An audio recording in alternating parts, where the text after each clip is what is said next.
Bueno, caía de cajón que íbamos a tener hoy día los resultados de las elecciones que analizó Raúl el jueves pasado, digamos, la de Perú y Ecuador. Raúl, ¿cómo estás? Hola, Fernando, sí. Y realmente Perú nos vuelve a sorprender.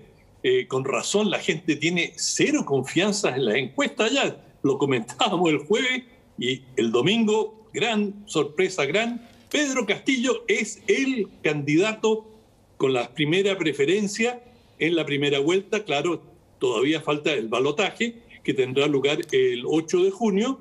Eran 18 candidatos, es decir, era un espectro muy amplio y pasó lo que se sospechaba, que se fraccionó tremendamente el voto y hasta último minuto no se sabía quién...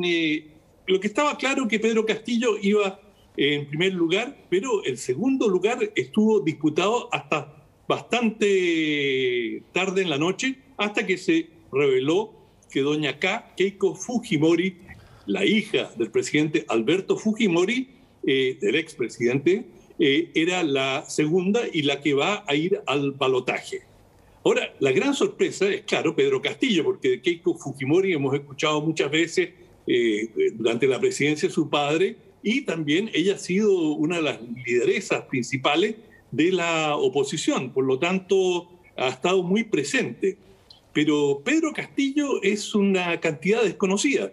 Es un profesor primario que se ha hecho famoso, entre otras cosas, porque usa un sombrero de paja y su símbolo, lo que va a todas partes, va con un lápiz. Y él saltó a la notoriedad en el 2017 cuando lideró una gran huelga del magisterio que duró bastante tiempo y que lo llevó a recorrer buena parte del país y quedó como uno de los líderes consolidados del movimiento social. Y tú quieres el contraste entre Keiko Fujimori y Pedro Castillo es muy grande. Ella es una política ya muy establecida, hija de un presidente, expresidente, que ha estado muy involucrada en política y alcanzada por un escándalo importante con esta empresa de ingeniería brasileña Odebrecht, que manchó a una parte muy importante, un segmento muy importante de la élite política peruana y varios...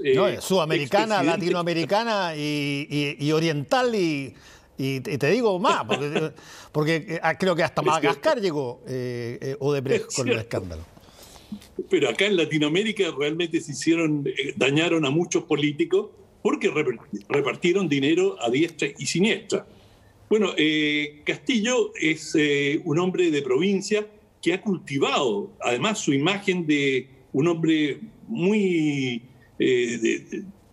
un hombre común, un hombre que sin pretensiones, justamente el sombrerito de paja, campesino, que ha viajado mucho por el interior del país, versus Keiko Fujimori, una mujer muy urbana, no es parte de la élite, pero ciertamente parte del establishment político. Y ellos son los que van a disputar las próximas elecciones. Ahora, como Castillo es la cantidad desconocida, en términos de su programa, él es claramente un estatista, quiere darle al Estado un rol predominante, por supuesto prometió ya un aumento sustancial de los salarios para los profesores. Los profesores y son cientos de miles, deben estar muy alineados tras su campaña y propone básicamente estatizar todos los servicios básicos del país y tener una relación de competencia con el sector privado, pero acotando bastante el espacio del sector privado frente al público. Él propone, por supuesto, una mejora del sistema de pensiones y, sorpresa, quiere redactar una nueva constitución y tener una asamblea constituyente para preparar una nueva constitución que termine con la que rige actualmente en el Perú. Pero todo eso es su programa. Habrá que ver cuánto de esto cómo cambia desde esta victoria relativa hasta que tengan la segunda vuelta. La aritmética básica política te dice que Keiko Fujimori, que tiene un rechazo enorme, en las encuestas tiene un 60% de rechazo. Hay mucha gente que realmente en la segunda vuelta van a votar con el estómago apretado porque, bueno, probablemente no les guste Castillo, no lo conocen, pero Keiko Fujimori, los Fujimori en general, tienen hay un muy mal recuerdo en un sector de la población, si bien se le reconoce a Alberto Fujimori haber terminado con esta organización insurgente Sendero Luminoso, que fue particularmente criminal, cometió muchos asesinatos y muy tóxicos. Es decir, está totalmente fuera de la tradición de insurgencia en América Latina, de lucha por la justicia social. El Sendero Luminoso cometió crímenes realmente horrendos y, cosa que nunca, casi no tiene precedente en América Latina, mató más personas que las campañas de contrainsurgencia del ejército, lo cual es insólito. O sea, normalmente es una relación de 10-1 lo que matan las Fuerzas Armadas versus las muertes que ocasionan los movimientos insurgentes. Bueno, en esa circunstancia hay en Perú un recuerdo desde ese punto de vista positivo a Alberto Fujimori porque acabó con Sendero Luminoso y eso, digamos, independiente de todas las acusaciones que le han hecho, le permanece un aura de orden y progreso y durante su gobierno hubo avances significativos en el plano económico, por lo tanto Keiko es heredera de esto. A ella la caracterizan como una populista de derecha, bastante a la derecha, y para tratar de prever qué va a pasar en la segunda vuelta, en el balotaje, bueno, ella tiene varios alianzas posibles. Una muy importante es con Hernando de Soto, este economista que sacó una muy buena votación y que le podría aportar más de un 10% si es que su electorado lo sigue, y tiene un espectro de alianzas mucho más amplio que Castillo. Por lo tanto, mirando esa lógica, creo que ella tiene las mejores chances. Pero habrá que ver cómo se dan las cosas de aquí al 8 de junio, porque como digo, Keiko tiene un nivel de rechazo muy importante, ahora, especialmente por la huella de su padre. Sí, lo que sí creo yo que es, para mi modo de ver, la noticia en Perú es que desapareció el centro político, ¿no? Así es. ¿Te acuerdas? Tú en un momento dado, bueno, hubo escándalo lo suficientemente grande para eso, pero el APRA en un momento dado era el movimiento rector de Perú y tenía un anclaje en lo que nosotros conocemos de alguna manera como centro izquierda o centro liberal político. Todo eso, aparentemente, según la votación de ayer, va a dirimirse entre dos posiciones que son, pero lo más opuestas que pueden ser en todo orden de cosas, digamos. Y eso, cuando un país tiene que decidir sobre cosas que son totalmente antagónicas una de otra, el riesgo de que las cosas terminen pésimo es muy alto, porque no hay caminos o puentes que se comuniquen entre uno y otro. Son muy, muy diferentes los programas de Keiko Fujimori y los de el candidato de la izquierda. ¿Cuál es el nombre? Castillo, perdón. Pedro Castillo.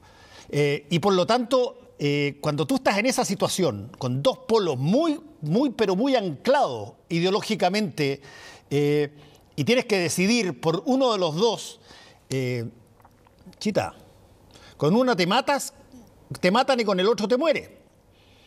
Así es, y para agravar aún más las cosas, lo que eran elecciones presidenciales y parlamentarias.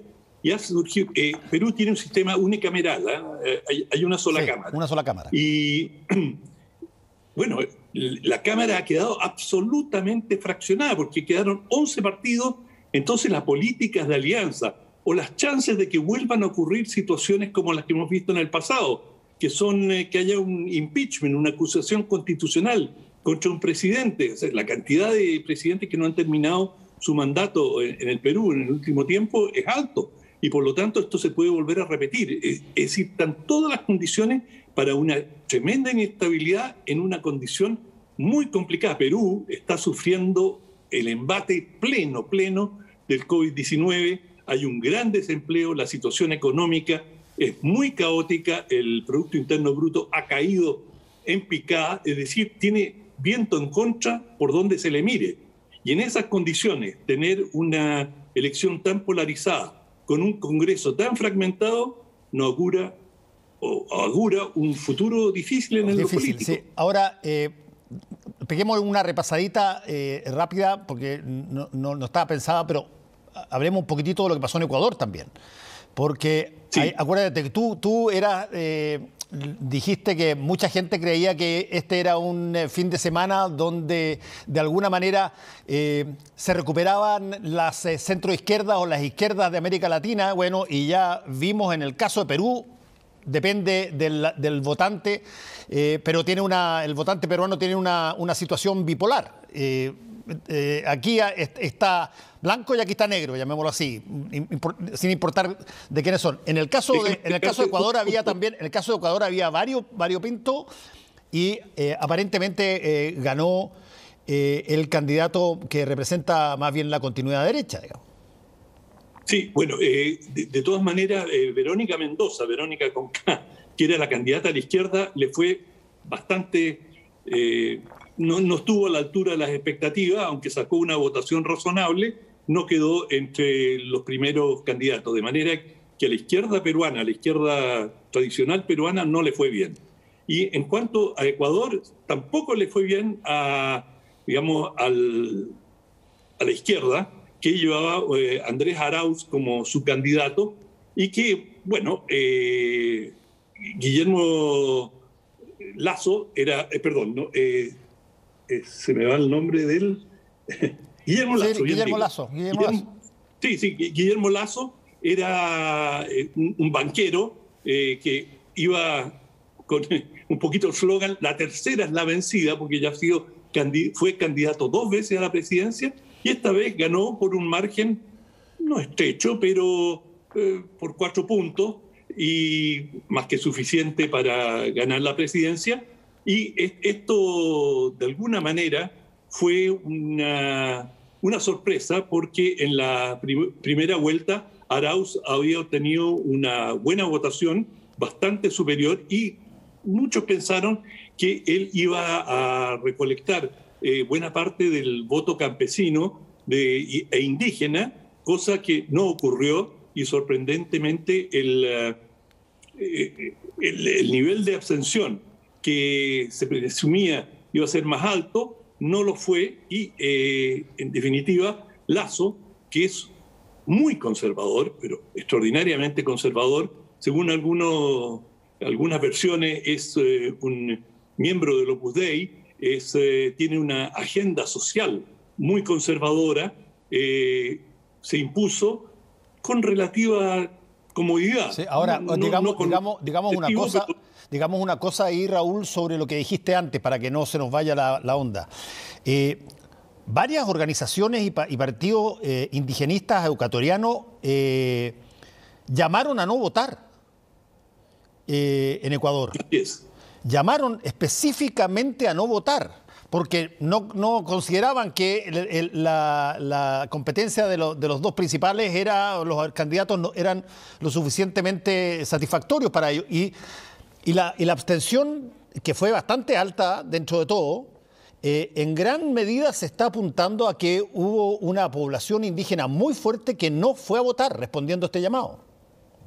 Sí, bueno, y el otro factor que también debemos considerar en el futuro para Chile, Ecuador, igual que Perú y tantos otros países, está enfrentando una situación muy, pero muy compleja con el COVID, y mucha gente, la multa en Ecuador por no votar, el voto es obligatorio, son $20, el equivalente, ¿no?